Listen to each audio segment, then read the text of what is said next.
Le Bitcoin passe la barre des 100 000 $ et les altcoins commencent enfin à bouger. Mais est-ce vraiment le début de l'alt season ou simplement une fausse alerte? C'est ce que nous allons voir dans cette fameuse vidéo. Donc voici comment va se dérouler cette vidéo.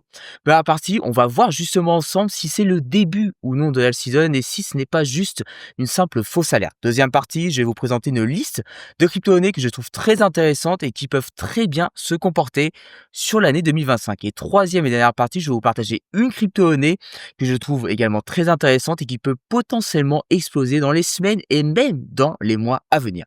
Donc on commence bien évidemment avec cette première partie où là, on va voir ce qui se passe déjà sur le marché des crypto-monnaies pour estimer si oui ou non on peut avoir une alt season et si en fait elle n'a pas déjà commencé cette fameuse alt season. Parce qu'on voit des crypto-monnaies qui n'arrêtent pas d'exploser. On a un Bitcoin qui est passé juste ici, vous voyez, hein, depuis quasiment mi-avril, des 73 000 $ jusqu'au là 104 000 $. Donc ce qui est quand même assez impressionnant. Et pour vous dire, au niveau de la hausse qu'on a eue, hein, on est déjà sur un plus 30%, ouais, plus 40%. Je ne sais pas si vous en rendez compte, mais c'est quand même énorme. Bon, est-ce que ça va vraiment continuer? Est-ce qu'on va exploser les 110 000 $ sur le Bitcoin? Bah, en fait, on y est à cette résistance. Vous voyez, la résistance qu'on a actuellement sur le Bitcoin, elle se trouve typiquement ici, hein. On est en plein dedans, hein. Là, juste ici, vous voyez cette fameuse zone que je vais mettre d'ailleurs là, par exemple, en jaune. On est pile poil dans cette fameuse résistance qui a servi hein, précédemment, bien évidemment, de sommet haussier. On a posé le sommet, c'était au début, enfin, mi du mois de janvier, 110 000 $. Ensuite, on a baissé 73 000 $. Et là, on s'y retrouve sous cette résistance. Donc c'est pas étonnant de voir ici un Bitcoin qui ralentit parce qu'on est aux abords de son dernier sommet et c'est pas étonnant également de voir, des altcoins qui ont bien commencé à exploser, hein, depuis ces 2 dernières semaines. Comme vous avez pu le voir déjà il y a 2 semaines, j'ai pu faire un x2 sur une crypto-monnaie Sigma, j'ai même fait taux de rentabilité et donc de voir des altcoins comme je disais qui peuvent ralentir parce que lui-même le Bitcoin est sur une bonne résistance et il faut pas l'oublier encore une fois, je le répète, mais ça je le répète chaque semaine, le Bitcoin représente 60% de l'intégralité du marché des crypto-monnaies. Donc, s'il est sous une résistance, c'est normal qu'on ait les autres crypto-monnaies, donc les altcoins, qui puissent ralentir derrière. Voilà, ça, faut vraiment pas l'oublier. Bon, mis à part ça, donc on a un Bitcoin hein, qui se comporte plutôt bien. Pour vous dire, là, on a une tendance à court terme qui est haussière, qui est matérialisée. Ici, on le voit par des creux et des sommets. Voilà, ici, bon, c'est assez volatile, on va pas se le cacher, c'est pas comme ici, qui sont ascendants. Ces creux, ce sommets sont ascendants, contrairement à ce qu'on avait pu avoir là juste ici, vous le voyez, depuis quasiment la mi du mois de janvier jusqu'à ouais, la mi du mois avril, des creux de sommets qui étaient descendants. C'est pour ça qu'on avait un marché des crypto-monnaies qui baissait avec des altcoins, des autres crypto-monnaies qui baissaient parce que le Bitcoin lui-même baissait. Il avait une tendance qui était baissière à court moyen terme. Et là, on retrouve une tendance à court terme qui est haussière avec des creux de sommets ascendants, ce qui fait que les altcoins se délivrent totalement. Là, pour le coup, sur les altcoins, on a de très beaux rebonds hein, qui sont en train de se mettre en place et vous allez voir pourquoi je parle de rebonds. On va par exemple prendre ici, je vais essayer d'avoir des crypto-monnaies que j'avais dans ma liste de surveillance ou des crypto-monnaies même que j'ai pu avoir pour le coup. Par exemple, on va prendre la crypto-monnaie Sigma, je vous l'avais présenté hein, de mon côté. On avait donc des stabilisations qui se mettaient en place, donc des signes potentiels de pouvoir se positionner et on a eu un rebond qui a permis de faire x2 derrière sur la crypto-monnaie Sigma. Mais là, on a eu un certain rebond et là, on se dit sur le graphique, ouais, c'est pas dingue ce rebond, mais il y a eu quand même un plus 100% derrière. Voilà, c'est ça qu'il faut retenir aujourd'hui, c'est plus 100% de hausse par rapport à toute la baisse qu'on a eue ici. En fait, on a une grosse baisse qui s'est matérialisée depuis ces derniers mois sur le marché des crypto-monnaies. Donc, c'est normal qu'au bout d'un moment, on ait un certain rebond. Et ce rebond, en fait, il faut le prendre comme un essoufflement. Un essoufflement qui permet de dire, OK, bon, c'est bon, là, on est en train de mettre fin à cette fameuse tendance baissière qu'on a depuis plusieurs mois et pour ça, bah, voilà, faut qu'on ait un essoufflement donc pour ça, on a un rebond et c'est la même chose dans le sens inverse quand vous avez une grosse hausse. Ensuite, vous avez un essoufflement à la baisse parce que oui, cette hausse ou cette baisse a été trop intense donc c'est normal qu'on ait un mouvement assez furtif qui apparaisse, sur une période de temps assez courte où, on a un marché qui respire à la hausse ou à la baisse et donc là, qui respire comme on a pu le voir à la hausse parce qu'on a eu une baisse, juste avant. Et pour l'instant, moi, je trouve que c'est un rebond. Donc pour moi, ce rebond, en fait, il va permettre aux altcoins de respirer, surtout de, finir cette tendance baissière qu'on a eue depuis 3 mois où les altcoins se sont fait lessiver. Ça, faut vraiment le comprendre, vous l'avez vu. Je pense que vous êtes une majorité à vous être fait lessiver si vous n'avez pas vendu vos altcoins au mois de janvier ou même au mois de février. Et pour le coup, bah, vous avez un rebond qui va permettre de terminer cette tendance baissière et d'avoir des acheteurs qui vont reprendre le dessus sur les vendeurs. Là, c'est ce qui est en train de se passer ici, hein. Vous voyez ici, sur Sigma, c'est typiquement, c'est en train de se passer. La grosse baisse, baf, baf. nickel, OK. La stabilisation, où on commence à avoir des acheteurs qui se manifestent et là, OK, on respire, nickel. Les acheteurs montrent qu'ils sont là et montrent qu'ils ont envie de reprendre le dessus sur les vendeurs et c'est pour ça que moi, personnellement, je pense pas qu'on va avoir une high season maintenant.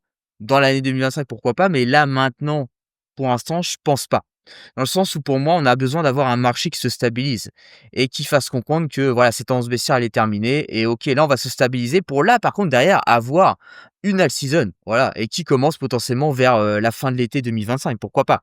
Mais justement, là, on va avoir des opportunités de se positionner parce que c'est pareil, c'est dans ces moments-là qu'il faut se positionner. C'est pas faut pas se dire: «Oui, bon, je vais attendre la season pour acheter». Mais non, parce que la season, quand elle est sous tes yeux, en fait, le marché, il est déjà en train d'exploser. Donc, est-ce que tu as envie de reproduire la même chose, que ce qui s'est passé en 2024? C'est-à-dire, bah, oui, j'ai attendu, fin de l'été 2024 et début de l'automne 2024 pour pouvoir acheter parce que, bah, on avait, des crypto-monnaies qui augmentaient et puis au final, bah, tu te retrouves, début d'année 2025 avec des moins-values et à moins 80 parce que malheureusement, bah, tu as pas su revendre et au départ même, tu t'es mal positionné parce que le marché était en train d'augmenter? Ou est-ce que cette fois-ci, tu as, envie de te dire: «Bon, je refais pas la même erreur que j'ai fait là il y a quelques mois et pour le coup maintenant je vais, investir quand le marché se stabilise», parce que c'est ce qu'on va avoir là et puis comme ça quand il y a de la season, bah, au moins je me suis préparé à l'avance, je me suis positionné à l'avance, parce que c'est comme ça qu'il faut bien, investir et derrière j'en profite et je revends et je suis pas là en train de me dire: «Oui, ah là j'ai pas assez, ah lui il a fait plus, machin, je devrais faire pareil» et puis, bah, résultat tu revends pas et tu te fais massacrer derrière en fait.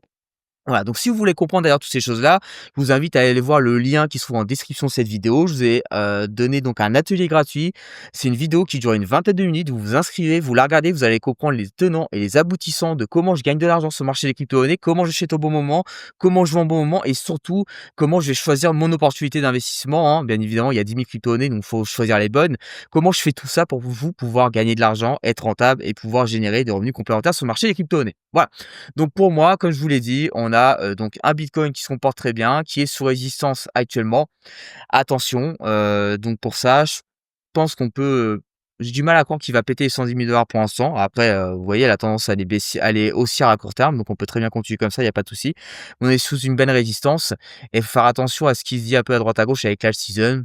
Moi, je ne pense pas, mais je pense plutôt, en l'occurrence, qu'on va avoir une toute petite baisse de pas grand chose ou qu'on va avoir tout simplement des prix qui vont se stabiliser pour pouvoir se positionner sur les altcoins et surtout à des bons moments parce que c'est ce qui va se passer, parce qu'on va démarrer des phases de stabilisation. Voilà, c'est comme ça que je le vois. C'est pour ça que le marché va exploser encore là, comme ça, to the moon.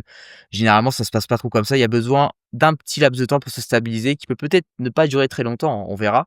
Mais voilà pour la petite chose. Bon, passons aux crypto-monnaies que je trouve intéressantes de mon côté, cette fameuse liste que j'ai à vous exposer dans cette fameuse deuxième partie de vidéo. Donc on va commencer avec Solana. On m'a demandé donc d'analyser, Solana. Moi je trouve Solana, bon maintenant que c'est une bonne crypto-monnaie, est-ce que je la mettrais sur le devant de la scène par rapport à Ethereum? Pas du tout. Je trouve qu'Ethereum, est encore au-dessus de Solana même si, bon Ethereum a rien fait sur 2024. Mais justement à voir ce que Ethereum nous réserve, parce que je pense que moi, il nous a pas, montrer son plein potentiel et justement Ethereum, c'est tout le temps comme ça que ça se passe, il se fait souvent oublier avant d'exploser à la hausse. Bon, Solana, ce qu'on a pu voir, c'est qu'on a eu une très belle hausse, hein, de 2023 jusqu'à, bah, là, début 2025. On a fait quasiment un fois 10, hein, c'est ça, 1300, c'est juste énorme. Donc félicitations à ceux qui ont pu acheter du Solana juste ici. Personnellement, je l'ai pas fait, c'est une crypto-monnaie en laquelle je croyais pas du tout parce que je voyais trop de monde qui s'y intéressait. Généralement, quand trop de monde s'intéresse à une crypto-monnaie, derrière, c'est jamais bon, mais bon, comme vous voyez, ce sont des probabilités, ces choses-là, hein, c'est pas certifié à 100. Il y a tout le temps des crypto-monnaies, qui vont faire partie de ce lot de 5 qui vont échapper à la règle et du coup, Solana en fait partie. Donc Solana a très, très bien évolué. On a pu avoir une mini tendance baissière qui s'est dessinée justement sur les derniers mois. Donc c'était, bah, à partir de mi, janvier, 2025. Donc cette tendance baissière, elle a quand même pété là le premier arrêt qu'on avait. Donc ça, ce niveau du premier arrêt sur le retracement de Fibonacci, c'est un support à ne pas casser à la baisse pour rester dans une tendance haussière. Moi, je trouve que Solana pour l'instant est bon, il est plus dans une tendance haussière, il est dans une phase de stabilisation. Là, normalement, Solana devrait retourner en fait dans cette fameuse zone. Quand on pète le premier arrêt, on va dans la zone d'achat ici, entre les 0,618 et 0,686 de Fibonacci. C'est généralement ce qu'on fait. Ou alors on rebondit sur le ratio doré qu'on a ici, qui est le niveau des 0,618. C'est ce qui est en train de faire Solana. C'est possible dans très peu de cas, mais vu qu'il échappe à pas mal de règles, Solana, pour le coup, ça peut être le cas. Et peut-être qu'il va pas revenir dans cette zone d'achat. Moi, personnellement, je pense qu'il va revenir dedans. Après, il y a un signal qui est très intéressant ici en weekly, c'est qu'on a la EMA 200 qu'on voit ici, qui sert également de support en cas de fin de mouvement baissier. Donc là, on voit que Solana a bien rebondi dessus, c'est la courbe en jaune juste ici. et on va peut-être redescendre dessus, se stabiliser dessus, ensuite repéter par la suite. Mais je pense pas que Solana va repartir tout zoom comme ça. Pour moi, il va se stabiliser par ici, là, entre les 0,118 et le milieu de cette zone en verte, donc avec pareil la EMA 200, et ensuite ça peut exploser. Voilà, mais en tout cas, Solana est revenu vers de très bons prix ici. Là, pour moi, il est en plein rebond et ensuite il va se stabiliser en fait. Mais crypto-monnaie très intéressante qui, je pense, pour la suite, peut faire une Ethereum bis, hein, c'est-à-dire très très bien se comporter s'il y a une suite du mouvement aussi sur 2025 et même sur 2026, je l'avoue. Donc c'est une crypto-monnaie à surveiller, Solana, encore une fois, même si elle a déjà pas mal explosé. Je pense qu'elle peut continuer par la suite. Par contre, attention à optimiser le prix d'achat sur Solana. C'est toujours mieux d'avoir un Solana qui va nous coûter 117 que ici, bon, 180 dollars. On va pas se le cacher. Il y a quand même une différence hein, ici à la hausse de plus de 50%. Bon, ça va encore, mais à la baisse surtout de moins 30%. Donc ça, faut pas l'oublier. Là, pour moi, on a un rebond et ça va se calmer. Donc voilà, soyez patients, c'est hyper important également sur le marché des crypto-monnaies. Ensuite, deuxième crypto-monnaie, la crypto-monnaie WIF. Je vous en ai déjà parlé il y a 2 semaines, 3 semaines. Je vous en ai parlé juste ici, justement, vous voyez, je l'ai noté. C'était le 24 avril, je vous ai fait une vidéo donc qui était le jeudi 24 avril ou le mercredi 23 avril, je sais plus, il faut regarder sur YouTube. Où vous avez partagé la crypto-monnaie qui pouvait exploser dans les semaines à venir et dans les mois à venir. Pour le coup, dans cette troisième partie. Et vous voyez, bah, depuis que j'ai fait cette annonce, hop, donc la crypto-monnaie WIF a fait un plus 106%, c'est-à-dire un fois 2. Vous aurez mis 1 000 € ici, vous aurez gagné, vous de votre côté, enfin vous serez ressorti avec 2 000 €, donc plus 1 000 €. Nickel, en quelques semaines, 3 semaines, fois 2. Que demander de mieux en fait? Très honnêtement. Donc la crypto-monnaie WIF a bien explosé. Je vous avais dit qu'elle allait normalement potentiellement exploser jusqu'à ce niveau des 0,236 et il y avait cette fameuse résistance également qui faisait, office de barrage ici. Donc pour l'instant, vous voyez, on y est et puis également, je vous avais parlé normalement de cette EMA 200 qui passait juste ici en daily. Donc comme quoi ça pourrait servir de résistance et vous voyez ici, pour l'instant, on est en pleine résistance. Donc voilà, moi je trouve il y a pas mal de facteurs sur WIF qui montrent qu'on a une certaine résistance dessus. Donc c'est-à-dire qu'en fait là, bah, on a eu un très beau mouvement haussier qui a permis d'essouffler toute cette baisse. Vous avez parlé d'essoufflement au début de vidéo, bah là c'est typiquement ce qu'on a sur WIF et qui je pense va se stabiliser par ici, hein. En tout cas c'est ce que je pense, hein, bien évidemment. Elle peut très bien aller ici, hein, elle peut très bien continuer de monter et s'arrêter vers le niveau des 0,382 qui fait office de barrage également. Là pareil, on a un premier arrêt mais dans l'autre sens, hein. Pour le coup ça sert pas de support comme sur le Bitcoin. Là ici ça va vraiment servir de résistance en fait. Donc on peut très bien monter ici, mais bon, personnellement, moi je trouve qu'il y a un risque, d'acheter ici pour jouer, la hausse ici, parce qu'on a 76 à gagner. Par contre, si on baisse en bas là, bah, on a, moins 50 en perte. Donc, est-ce que le ratio risque, il est, totalement maîtrisé? Enfin, gain risque et est-ce que c'est optimal? Je trouve que pas du tout. Au contraire, moi je trouve qu'il y a plutôt un intérêt à si on n'est pas dessus, bah, à attendre qu'il y ait un essoufflement et que voilà, ça se stabilise ici parce que moi c'est ce que je pense qui va se passer. Ensuite, on achète ici, prochaine stabilisation. Il y a pas de problème. Pour moi, ça va pas partir to the moon comme ça. En tout cas, voilà, c'est ce que je pense. Voilà, faut savoir être patient et investir correctement. Donc, c'est pour ça, allez voir la vidéo, donc le lien qui est en description de cette vidéo. Vous cliquez dessus, vous vous inscrivez. Il y a une vidéo de 20 minutes, je vous explique tout en détail et vous allez bien comprendre ce que j'explique ici. Bien évidemment, dans les grandes lignes. Et si vous souhaitez aller plus loin derrière, n'hésitez pas à prendre un rendez-vous avec moi où là, on pourra beaucoup plus parler du sujet et je pourrai encore mieux vous aider sur votre situation personnelle. Ce serait quand même qui est cool derrière, voilà. Donc oui, très intéressante également cette crypto. Pour moi, il faut juste laisser là cette hausse s'essouffler et sur la prochaine stabilisation, s'il y en a une, bah, ça serait très intéressant d'en prendre et là, bah, ça serait potentiellement, pourquoi pas jouer un mouvement comme on a là aussi et comme on a pu avoir en début d'année 2024 très honnêtement, hein. C'est généralement ce qui se met en place après un certain rebond et ensuite une stabilisation qui intervient après. Voilà, donc à surveiller pour le coup cette fameuse crypto-monnaie WIF. Ensuite, on va parler de Plume. Plume, j'en ai déjà parlé depuis, si je me trompe pas, j'en parlais depuis quasiment le début du mois d'avril ou même la mi, du mois de mars. Crypto-monnaie Plume, très intéressant sur le papier déjà.